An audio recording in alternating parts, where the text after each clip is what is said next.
Bonjour, vidéo de présentation des journées que j'intitule Initiation à l'oracle Béline. Ce sont des ateliers en présentiel, uniquement en présentiel, pour des groupes de 8 à 12 personnes, qui durent une journée donc, et dont l'objectif est qu'à la fin de la journée, chacune soit en mesure d'utiliser l'oracle Béline pour lui-même au quotidien, éventuellement pour quelqu'un d'autre, quelqu'un qui lui demande, et notamment dans le domaine de la prise de décision. Dans ces journées, il y a 6 volets, certains très brefs, certains très développés. Contexte, déontologie, astrologie, les 53 cartes, tirage, et enfin un exercice bonus que j'aime beaucoup faire.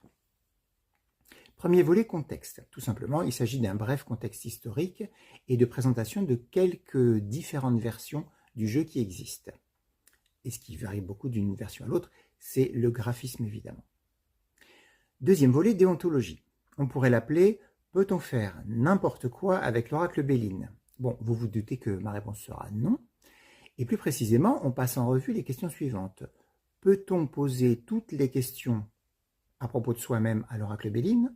Peut-on poser toutes les questions à propos de quelqu'un d'autre à l'oracle Béline? Peut-on poser toutes les questions qu'une personne nous demande de poser à l'oracle Béline? Dans ce domaine, évidemment, je n'impose rien, je partage mon expérience et j'ouvre des pistes de réflexion pour que chacun puisse se déterminer de façon personnelle. Troisième volet, astrologie.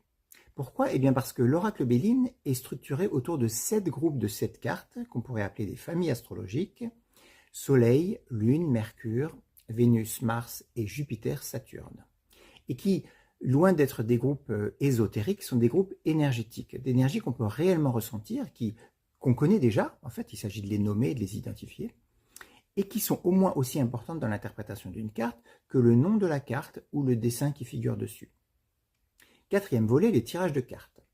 Une fois qu'on a fait ce travail sur les groupes astrologiques, on est à même de passer en revue l'ensemble des 53 cartes de l'oracle Béline, et on prend le temps de plonger dans chacune des cartes pour ressentir ce qu'elle a à nous dire.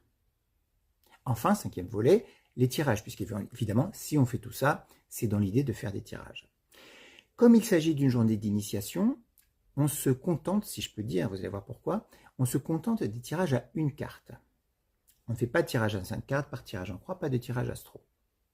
Mais c'est très intéressant. On pourrait se dire, tirage à une carte, c'est très junior. En fait, non. Parce qu'on apprend que si on pose une question sur un sujet vraiment précis, avec une formulation bien soignée, on peut, avec un tirage à une carte, obtenir beaucoup de renseignements. Et il est de loin préférable d'enchaîner plusieurs tirages à une carte que de faire un tirage vague sur un domaine flou, avec beaucoup de cartes que finalement on ne sera pas en mesure d'interpréter.